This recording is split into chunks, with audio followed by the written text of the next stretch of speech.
బంగారం వెండి ధరలు కూడా తగ్గుముఖం పట్టాయి. అమెరికా డాలర్ విలువ పెరుగుతున్న నేపథ్యంలో ఈ లోహాలకు డిమాండ్ తగ్గింది.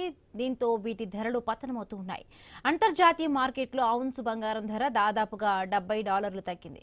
$4057 పతనమైంది. ఔన్స్ వెండి ధర $60.95 పలికింది. ఫలితంగా హైదరాబాద్ బులియన్ మార్కెట్లలో 10 గ్రాముల 24 క్యారెట్ బంగారం ధర దాదాపుగా 2000 తగ్గి $1,47,100 దిగొచ్చింది. కిలో వెండి ధర దాదాపుగా 4000 తగ్గి 2.29 లక్షలు పలికింది. ఏడాది చివరి నాటికి వడ్డీ రేట్లను పెంచే అవకాశం ఉందని ఫెడ్ సంకేతాలిచ్చింది. దీంతో డాలర్ ఇండెక్స్ తొలిసారి 100 మార్క్ దాటింది. ఈ క్రమంలోనే బంగారం, వెండిలో పెట్టుబడులను మదుపర్లు వెనక్కి తీసుకుంటున్నట్టుగా బులియన్ వర్గాలు పేర్కొన్నాయి.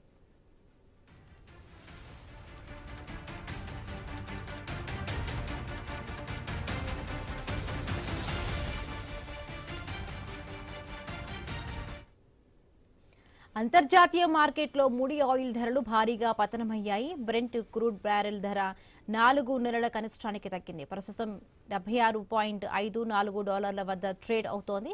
US west Texas intermediate crude barrel ధర $72.69 దిగొచ్చింది. హార్మోజ్ జలసంధి మీదుగా నౌకల రాకపోకలు మొదలవటం, ఇరాన్ ఆయిల్కు అమెరికా ఆంక్షల మినహాయింపులు లాంటి కారణాలతో మార్కెట్లో ఆయిల్ లభ్యత పెరిగింది. దీంతో వీటి ధరలు దిగొస్తూ ఉన్నాయి. ఇక రానున్న రోజుల్లో ఆయిల్ ధరలు మరింత తగ్గే అవకాశం ఉందని మార్కెట్ నిపుణులు అంచనా వేస్తున్నారు.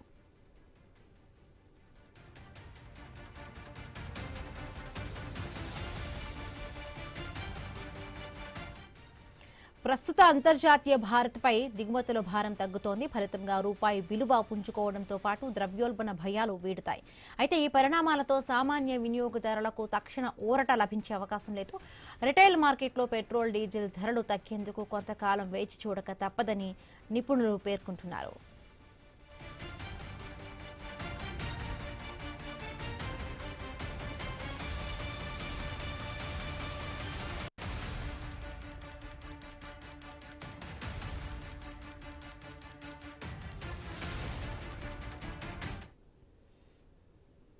బంగారం, వెండి ధరలు తగ్గుముఖం పట్టాయి. అమెరికా డాలర్ విలువ పెరుగుతున్న నేపథ్యంలో ఈ లోహాలకు డిమాండ్ తగ్గింది.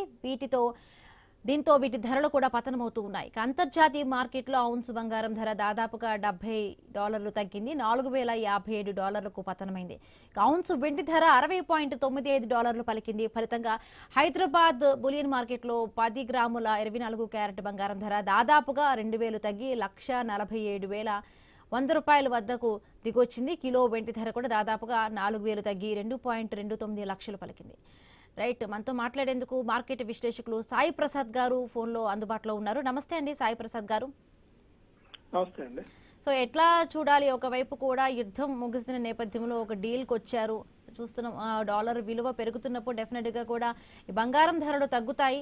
సో ఇప్పుడు బంగారం ధర 24 క్యారెట్ల బంగారం ధర మొత్తంగా మనం చూసుకుంటే 2000 వరకు తగ్గి $147,100 వరకు తగ్గింది. సో ఇంకా రేట్లు తగ్గే అవకాశం ఏమైనా ఉందా? స్థిరంగా ఏమైనా అదే కంటిన్యూ అవుతాయి? ఎట్లా ఉండొచ్చండి?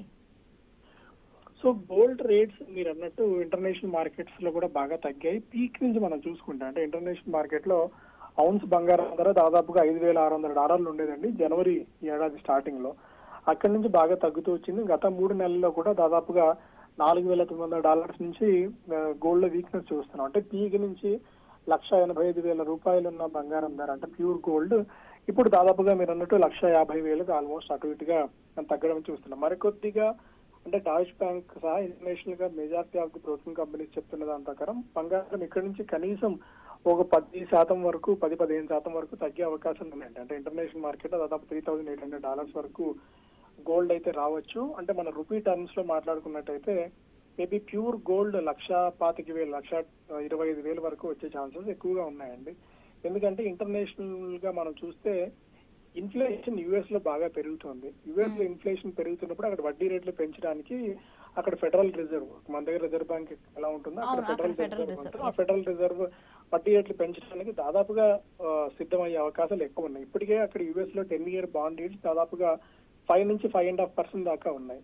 సో ఇలాంటి పరిస్థితుల్లో ఈ గోల్డ్ హెడ్జింగ్ వైపు పెట్టుకోవడం కంటే అట్లీస్ట్ మనకి నికరంగా కనీసం 5-6% మేర వడ్డీ రేటు వస్తుందన్నప్పుడు majority of the funds gold నుంచి డైవర్ట్ అయ్యి అటు బాండ్స్ కి వెళ్లే అవకాశం ఉంటుంది. ఒకవేళ బాండ్స్ కి కనుక వెళ్ళినట్టయితే సో గోల్డ్ డిమాండ్ తగ్గుతుంది. డిమాండ్ తగ్గడం వల్ల ఈ వీక్నెస్ గోల్డ్ రావచ్చండి. కాకపోతే 3800 3900 దగ్గర గోల్డ్ కి అలాగే సిల్వర్ కి దాదాపు $58 దగ్గర గట్టి సపోర్ట్ లెవెల్స్ ఉన్నాయి.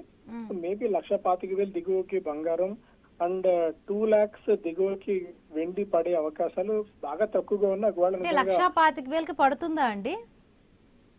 పడే ఛాన్సెస్ ఉన్నాయండి, చాలా క్లియర్ కట్ గా కనిపిస్తున్నాయి.